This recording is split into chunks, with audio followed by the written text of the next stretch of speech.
इस कार्यक्रम के पुण्यार्चक हैं गुणायतन परिवार। गुणायतन परिवार द्वारा भोपाल में बड़ी सार्थक पहल की गई है, जिसमें बच्चों को संस्कार युक्त और गुणवत्तापूर्ण शिक्षा देने का मौका मिल रहा है। ये बच्चों की व्यवस्था की गई है, जिसमें 6वीं 7वीं के बच्चे इस साल लिए जाएंगे और 11वीं 12वीं और सीए फाउंडेशन के बच्चों को यहाँ रखा जाएगा। ये मेधावी छात्रों को प्रावीण्य के आधार पर उसे प्रविष्टि मिलेगी। पूरे देश भर से प्रविष्टि आएगी। प्रत्येक कक्षा में मात्र 30-30 बच्चों का ही चयन होगा और चयनित बच्चे वे होंगे जो अपनी प्रतिभा के बल पर चुने जाएंगे और उनको एक प्रकार की स्कॉलरशिप दी जाएगी। ये छात्रवृत्ति के तहत पढ़ेंगे। गुणायतन के समाज कल्याण की दिशा में एक बहुत अच्छी पहल है और ये सार्थक पहल है। इसकी शुरुआत भोपाल से हो रही है। ये भोपाल वालों के लिए बहुत गौरव का विषय है। इसके लिए गुणायतन के साथ विद्यासागर इंस्टीट्यूट और सेज और एपीटी, इन तीनों को भी मैं बहुत बहुत आशीर्वाद देता हूँ।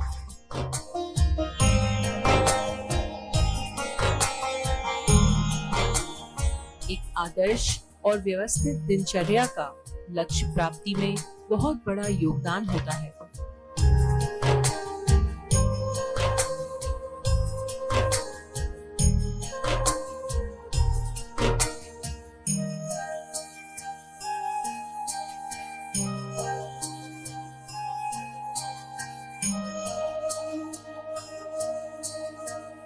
बात शुद्धि की है और शुद्धि में भी व्यवहार शुद्धि की बात चल रही है।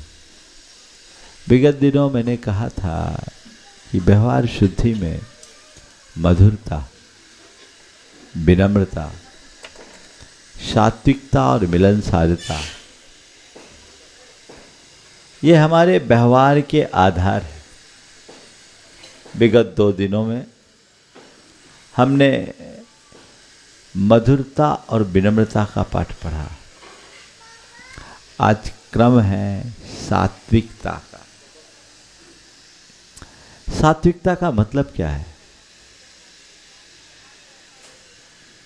जो सतो गुण प्रधान, जो सिंपल और सोवर हो। हमारे सामने 2 तरह के लोग हैं। एक वे जो बिल्कुल सिंपल रहते हैं, दूसरे वे जिसमें बहुत तड़क भड़क दिखती है। मैं आपसे पूछना चाहता हूँ, दोनों तरह के व्यक्तियों में आप पर किसका प्रभाव ज़्यादा पड़ता है? हाँ, थोड़ा जोर से बोलिए। हाँ, सही बोल रहे हो? जो सिंपल है उसका प्रभाव ज़्यादा है। सिंपल आपको प्रभावित करता है ना?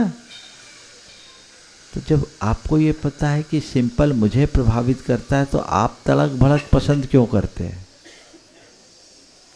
सात्विक बन जाओ, तुम्हारा व्यवहार अपने आप निखर जाएगा। जो असर सादगी में है वो चमक दमक में नहीं है। हमें अपनी भूषा, भाषा, भोजन और भाव सब में सात्विकता का पुट रखना चाहिए। आज के समय में सब कुछ धीरे धीरे असात्विक होता जा रहा है। उसकी वजह है हम अपनी मौलिक पहचान को खो रहे हैं। अपनी सांस्कृतिक निष्ठा की दुर्बलता के कारण हम पाश्चात्य परंपरा के प्रति तेजी से आकर्षित हो रहे हैं।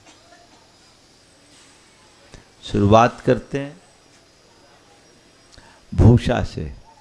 भूषा यानी आपके वस्त्र। आजकल लोग जब कपड़े पहन करके आते हैं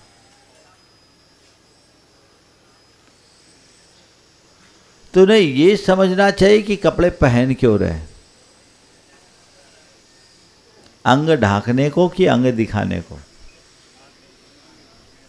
हाँ? हो क्या रहा है?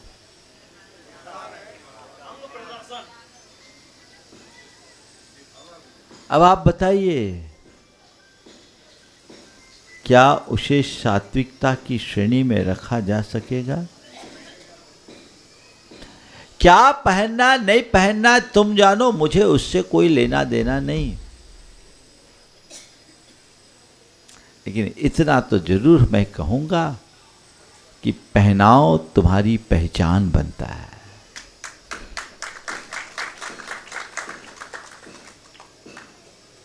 सात्विक तरीके से पहनो। सजने संवरने का निषेध नहीं है, लेकिन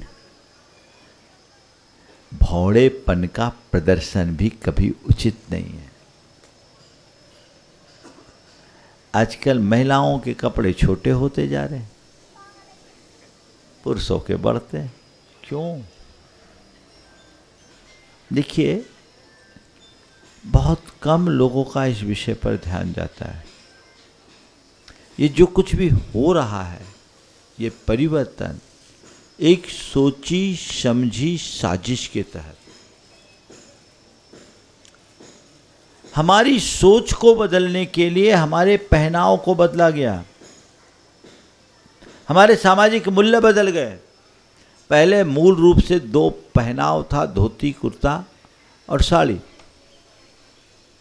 इसमें क्या था?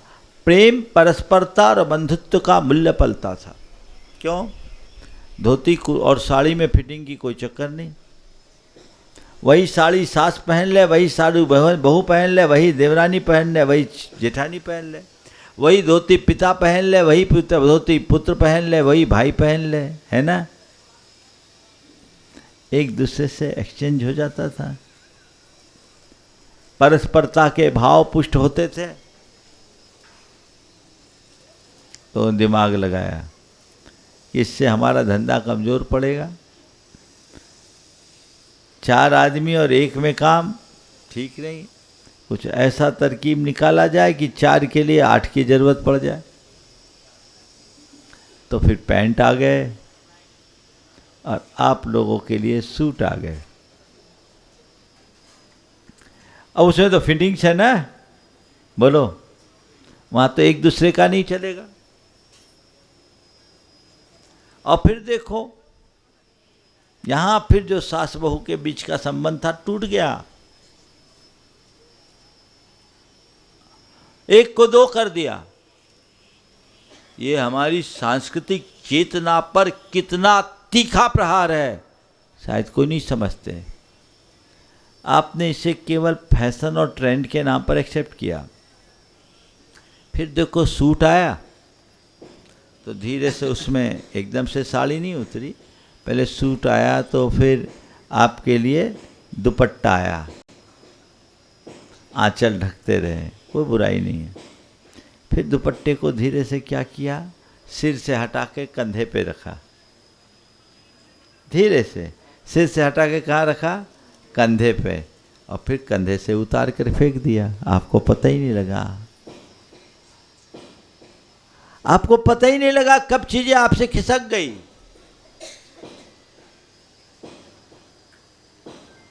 ये सब पश्चिमी सोच का कुप्रभाव है। परंपरागत परिधान हमारी अलग पहचान बनाते हैं। मैं आप सबसे एक सवाल करता हूं, कोई स्त्री यदि भारतीय परिधान में सज संवर कर आती है तो उसमें कैसा रूप दिखता है? क्या बोले? देवी का दिखता है ना। उसमें माँ और बहन का रूप भी दिखता है, उसमें देवी का रूप दिखता है। और वही कोई जीन्स और टॉप पहन कर आए तो बोलो, आप खुद से सवाल कर लो, क्या दिखता है? पहनाव से पहचान बनती है। अपने व्यवहार को निर्मल बनाना है तो अपने पहनाव पर ध्यान रखो।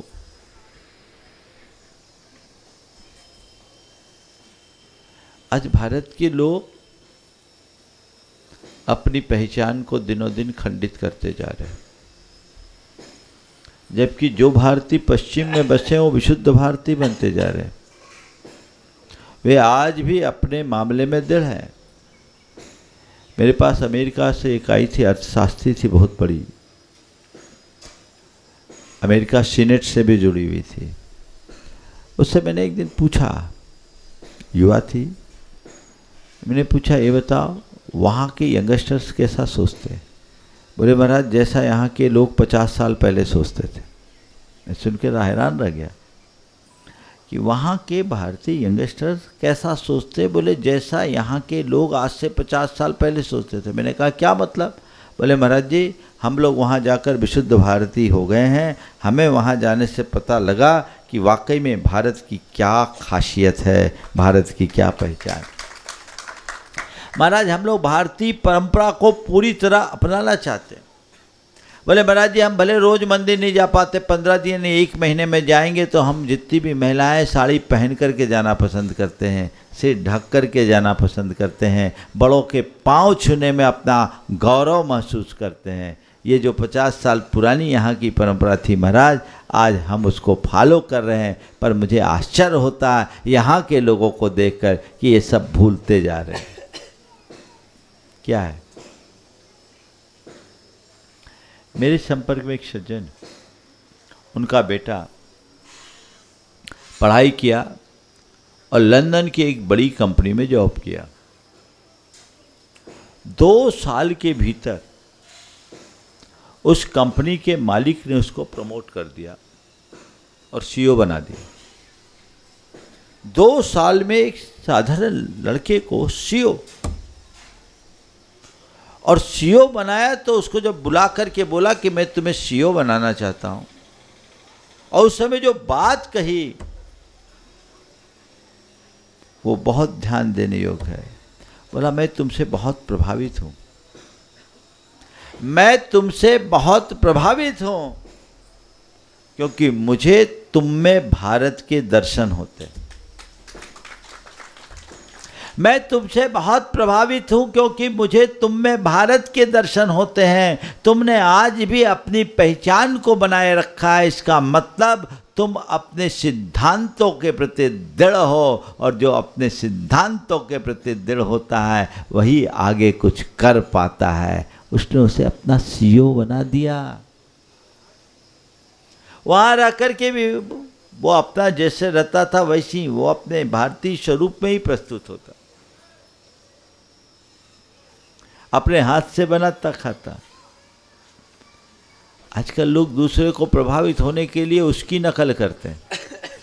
नेहरू जी कहा करते थे कि तुम किसी विदेशी के पास सूट पहन के जाओगे तो तुमसे अच्छा सूट और टाई पहन के आ जाएगा, लेकिन धोती और कुर्ता पहन के जाओगे तो कभी नहीं पहन पाएगा, क्योंकि उसको पहनना ही नहीं आता। तुम अलग दिखोगे, तुम्हारा मुकाबला नहीं कर पाए, है ना।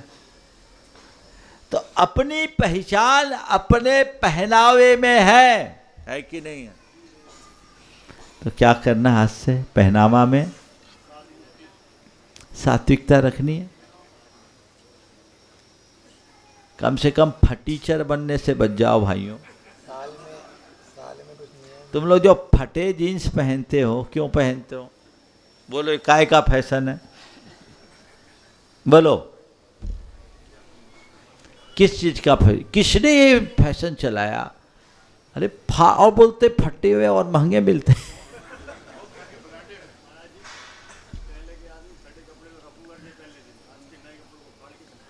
सोच, मैंने क्या शब्द कहा? फटीचर।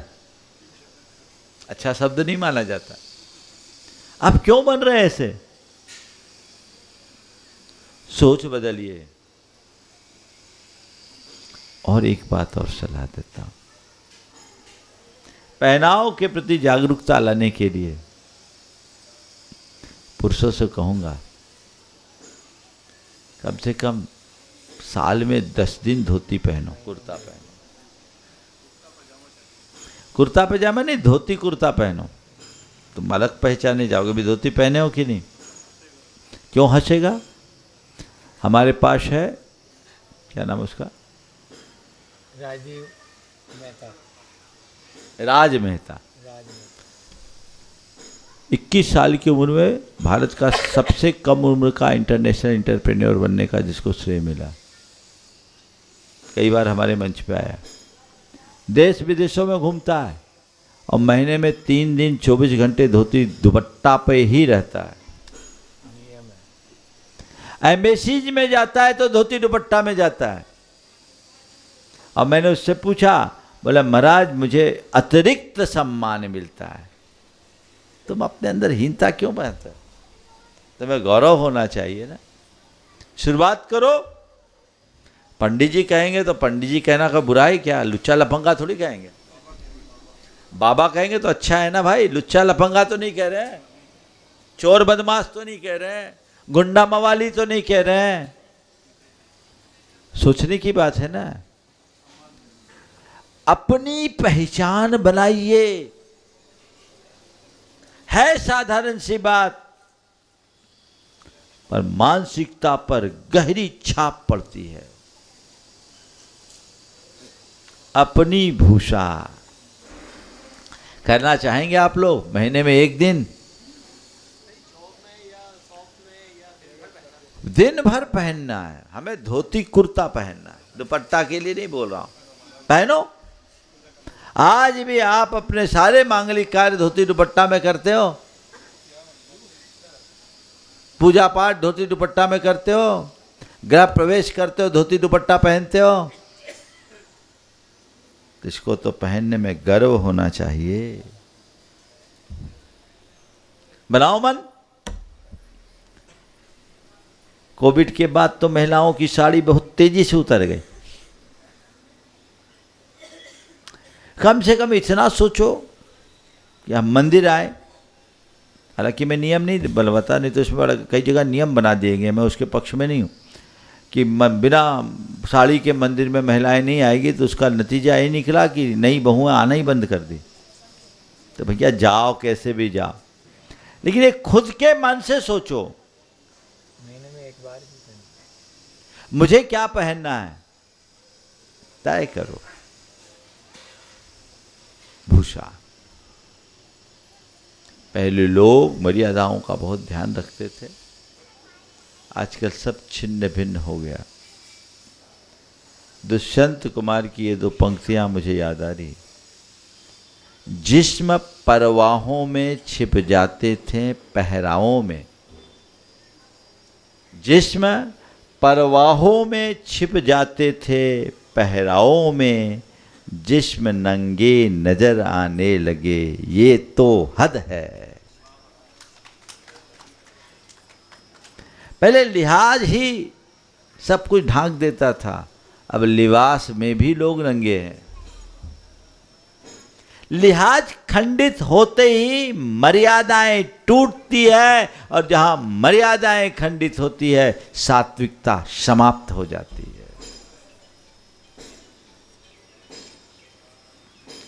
अपनी सोच को बनाइए। मैं आपके कंफर्ट में कोई दखल नहीं डालना चाहता, लेकिन मैं ये जरूर कहना चाहता हूं कि अपनी पहचान बनाना भी तो हमारी जिम्मेदारी है। अभी दक्षिण भारत के लोगों से प्रेरणा लीजिए। बड़े बड़े एक्टर आज भी वो सफेद लुंगी में ही घूमते हैं। घूमते हैं कि नहीं घूमते? पी चिदम्बरम तो संसद भी लुंगी पे ही आते थे। अभी के नेताओं का मुझे पता नहीं। थालापति क्या पहनते हैं? पहनते ना, आते आज भी पहनते। दक्षिण भारत में आज भी है। उत्तर के लोग ज्यादा होशियार हो गए। आप बताइए, अभी बोला कि शर्म आएगी, बोलो। जो मैं बोल रहा हूं तो सुनो बाबा, वो तो पहनते ही हो तुम। कुर्ता पैजामे में तो बाबा ही नहीं है। अलग दिखो सबसे, भीड़ की तरह मत चलो, भीड़ से अलग चलोगे तो सबकी नजर तुम पर आएगी। भीड़ का हिस्सा मत बनो, भीड़ में अलग पहचान बनाना सीखो।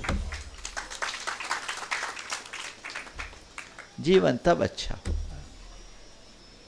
तो सात्विकता पहनाव में, भूषा में। दूसरा क्रम है सात्विकता भोजन में। भोजन की सात्विकता की चर्चा मैं आगे करूंगा। दूसरा क्रम, आपको अपने भाषा में सात्विकता बहुत जरूरी है। स्तरहीन शब्दों का प्रयोग करने से बचिए। मैंने पहले भी कहा है, आजकल जिस तरह की गाली गलौज युक्त भाषा का प्रयोग होने लगा है, ये पागलपन की पहचान बन गया है। अभी जो चीजें वायरल हुई है, आप उसमें सहमति व्यक्त करेंगे? ये किसके लक्षण हैं?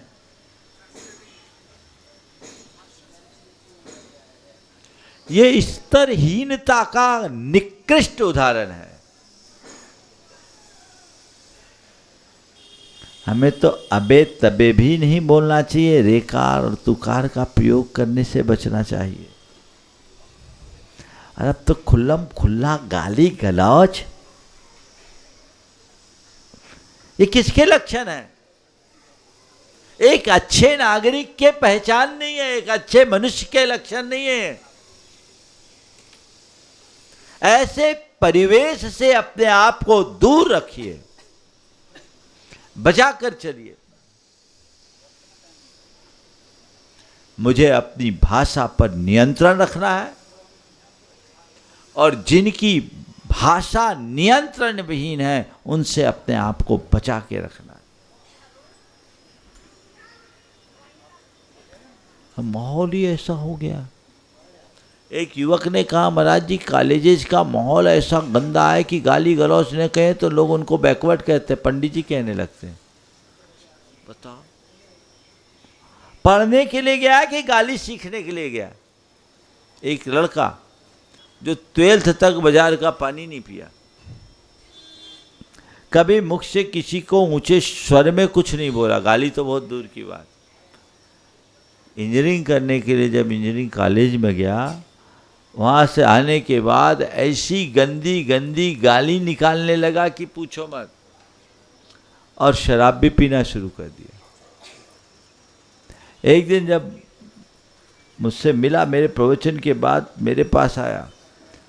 संस्कार तो थे, और हमेशा ध्यान रखना संस्कार कभी नष्ट नहीं होते। राख से दबी अग्नि की तरह, वो ढकी अग्नि की तरह दबे रहते हैं, लेकिन वक्त पाकर फिर प्रकट हो जाते। थोड़ी सी भूख मिलती।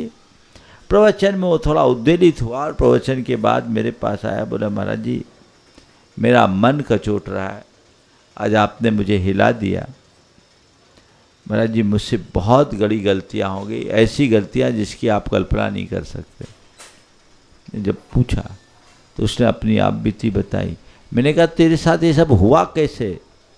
बोले, महाराज कॉलेज में गए तो कॉलेज में सब ऐसे ही करते, मैं नहीं बोलता तो मुझे लोग तरह तरह से टोंट कसते थे, मैं कुछ समझ नहीं पाया। मैंने कहा चलो अपने को थोड़ा एडवांस बनना है, तो मैं भी गाली गलौज करने लगा। और फिर महाराज जी मुझे शुरुआत में उनने बियर के ग्लास में पानी पिलाया, और बियर के ग्लास में पानी पिलाने के बाद 1-2 बार 2-4 बूंद बियर डाल करके पिलाया। फिर मेरे मन में भी आ गया कि थोड़ा एंजॉय करके तो देखूं। सो महाराज 10-5 बार मैंने भी शराब पी ली।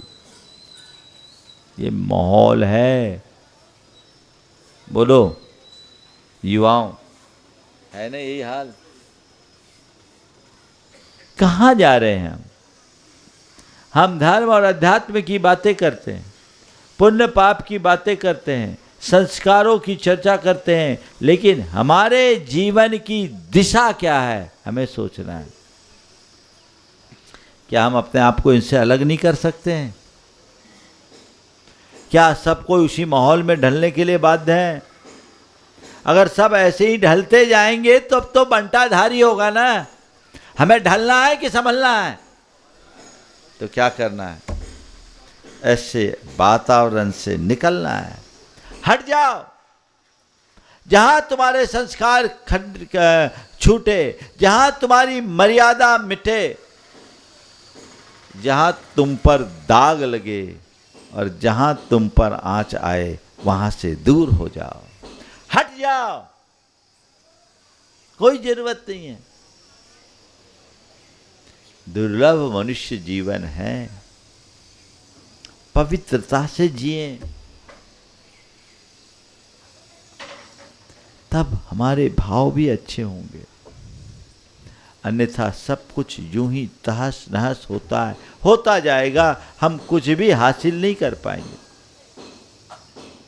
तो भूषा सात्विक, भोजन सात्विक। आजकल खान पान सब बीमारी के शिकार हो रहे हैं, फास्ट फूड, जंक फूड। अब शाकाहार मांसाहार की बात तो दूर की है, शाकाहारियों में भी जिस तरह का खाना आप खा रहे हैं, क्या वो आपके शरीर के अनुकूल है? कितनी बीमारियों से ग्रसित हो रहे हैं आप। 35 प्लस वाले लोग ज्यादातर डायबिटीज के शिकार हैं। डायबिटीज तो महामारी का रूप ले रही है, मोटापा एक बड़ी बीमारी बन रही है, शरीर का सत्व कमजोर हो रहा है। क्यों? आपका खान पान तेजी से बिगड़ा है। आज चाहे जिसको कैंसर, चाहे जिसको लिवर सोरियासिस, चाहे जिसको किडनी की बीमारी और चाहे जिसको हार्ट अटैक, इन सब की मूल वजह क्या है? बोलो। आप कभी भी खा रहे, कुछ भी खा रहे। भोजन हम किस लिए करते हैं? पहले तो ये सवाल करो। आप भोजन करते हो, क्या खाना है? मैं नहीं बोलता, आप अपने मन से पूछो जो आप खा रहे क्यों खा रहा हूं? खाने के लिए खा रहे हो कि जीने के लिए खा रहे हो? भूख होने पर खाओ, बिना भूखे क्यों खा रहे हो? बताओ, आपकी पेट्रोल की गाड़ी हो, पेट्रोल इंजन वाली, उसमें डीजल या केरोसिन भरना चाहोगे क्या? हाँ, भर रहे हो, ऐसे बेवकूफ़ी करोगे? महाराज क्या समझ रखे, पढ़े लिखे हैं, है ना? आप लोग पढ़े लिखे हो कि नहीं? बोलो। हाँ, सब पढ़े लिखे हो पक्का? तो मैं मान के कह सकता हूँ कि पेट्रोल के इंजन में केरोसिन डालने की भूल आप कभी नहीं करोगे। नहीं करोगे ना? तो फिर अपने भीतर भी सोचो, ये पेट्रोल की इंजन नहीं, सुप्रीम पेट्रोल की इंजन है। हवाई जहाज से उड़ाने वाला पेट्रोल चाहिए इसमें। इसमें क्या डाल रहे हो? क्या डाल रहे हो? उसे कचरा घर बना रहे हो, जो चाहे खाए जा रहे हो। विवेक तो रखो, उसमें विवेक अंदर से जगना चाहिए। कुछ भी खाने का परिणाम कभी अच्छा नहीं होता। कुछ भी खाने का परिणाम कभी अच्छा नहीं होता। विचार करके खाना चाहिए। आप खाने के लिए जी रहे हो कि जीने के लिए खा रहे हो? पहला सवाल। अच्छे से जिए। आप खाओगे तो पेट को उसे पचाने में शक्ति लगानी पड़ेगी कि नहीं? तो हमारा दिमाग में उसमें लगेगा कि नहीं? शरीर को श्रम करना पड़ेगा कि नहीं? तो अतिरिक्त खाने से पूरा शरीर उस खाने को पचाने में व्यस्त होगा कि नहीं? और जो चीज़ें बच जाएगी वो हमारे शरीर में टॉक्सिन बन करके जमेगा कि नहीं? तो फिर हमारा काम प्रभावित होगा कि नहीं? तन भी प्रभावित होगा, मन भी प्रभावित होगा और आत्मा तो प्रभावित होगी ही होगी। तो उस पर उतना ही लोड दीजिए ना। अभी खाना खा करके आया और फिर किसी ने ऑफर किया, फिर खा लिए। फिर किसी ने कुछ कहा, फिर खा लिए। अरे पेट है कि लेटर बॉक्स का डब्बा जिसमें लिफाफा भी चल जाए, अंतर्देशी भी चल जाए, पोस्ट कार्ड भी डाल जाए, सब डाल दो। क्या है, क्या कर रहे हो आप? विचार होना चाहिए ना। इस संदर्भ में मैं कल विस्तार से करूंगा, लेकिन समझदार होने की पहचान बनाइए। एक बार मेरे पास आजकल के पढ़े लिखे बेवकूफ लोग कैसे होते मैं बता रहा हूं। मेरे पास कुछ चार्टर्ड अकाउंटेंट्स युवा बैठे थे, 8 युवक थे, 8 सीए थे। उनमें 2-3 के दांत देख के मुझे लगा ये लोग गुटखा खाते। एक के जेब में मुझे गुटखा का पाउच मिल गया। मैंने उससे कहा भैया तुम्हारे जेब में क्या है? अब वो सख्चाते हुए पाउच निकाला। हमने कहा तुम लोग पढ़े लिखे हो? अब क्या बोले? सीए है। बोले हाँ। हम बोले देखो इसमें क्या लिखा है, गुटखा खाने से कैंसर भी हो सकता है। एक ने पढ़ा, हम लोग तुम पढ़े लिखे हो ना। अब क्या जवाब दे? जब स्पष्ट शब्दों में लिखा है गुटखा खाने से कैंसर भी हो सकता है और अनपढ़ के लिए बिच्छू भी बना हुआ है। हमने कहा फिर जब तुम पढ़े लिखे हो तो तुम्हारे पढ़े लिखे होने का क्या अर्थ? अपने बाबूजी का रुपया क्यों खराब किया तुमने? इससे अच्छे तो अनपढ़ ही रहते। बोलो, सरकार किसके लिए लिखी है चेतावनी? वैधानिक चेतावनी, इंजीनियर्स फॉर हेल्थ। ये किसके लिए लिखा है? आपके लिए ना। तो फिर जानकर भी अनजान बन जाओगे तो क्या पाओगे? इस पर गंभीरता से विचार करना चाहिए। अपनी चर्या क्रिया में पूर्णतः ध्यान रखो, उसमें किसी भी प्रकार की ढिलाई मत बरतिए, दृढ़ रहिए। ये मत देखिए कि दुनिया कहां जा रही है। दुनिया तो दुनिया है। गुरुजी हमेशा कहते थे दुनिया दुरंगी मशाने सराय, कहीं खैर खूबी और कहीं हाय हाय। उनकी तरफ मत भागो, अपने ध्येय को देखो, अपने मकसद को देखो। भाव विचार को सात्विक रखो। इन सब चीजों का हमारे मन पर प्रभाव पड़ता है। हम जैसे वातावरण में रहते वो चीजें हम पर हावी हो जाती। सात्विकता को आत्मसात करना चाहते, सात्विक विचार रखो। आज का मीडिया आपके विचारों को विकृत कर रहा है। 24 घंटे में आप क्या देख रहे हो, कभी विचार किया? उस पर भी फिल्टर होना चाहिए।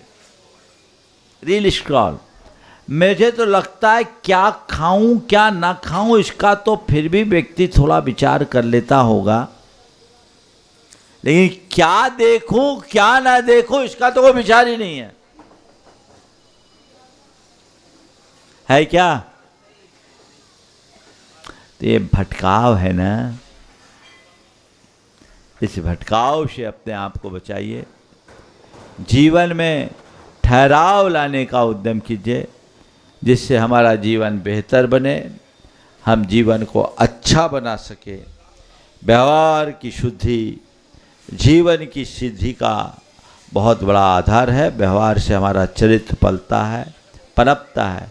उसके प्रति हमारा दृढ़ ध्यान होना चाहिए। वो ध्यान हम अपनाएं और अपने जीवन की दिशा को आगे बढ़ाएं।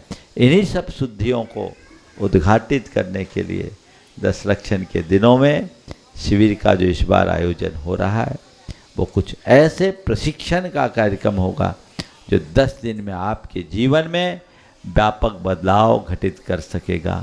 हम अपने आप को जानें, अपने आप को समझें, अपने आप को पहचानने की कोशिश करें और अपने जीवन की दिशा और दशा को सुनिश्चित कर सके। ये प्रयास हमारा होना चाहिए। ये चातुर्मास है, तो इस चातुर्मास का भरपूर लाभ उठाइए। इसे एक उत्सव के रूप में न देखिए, इसे अपने जीवन के रूपांतरण का महोत्सव बनाइए। जीवन के रूपांतरण का महोत्सव बनाइए, इसे ऐसा रंग दीजिए, ऐसा रूप दीजिए कि इससे आपका समग्र जीवन परिवर्तित हो सके, आपके जीवन में ठहराव आ सके, बदलाव आ सके। इसी स्वभाव के साथ मैं विराम लूँगा। बोलिए अहिंसा परमो धर्म।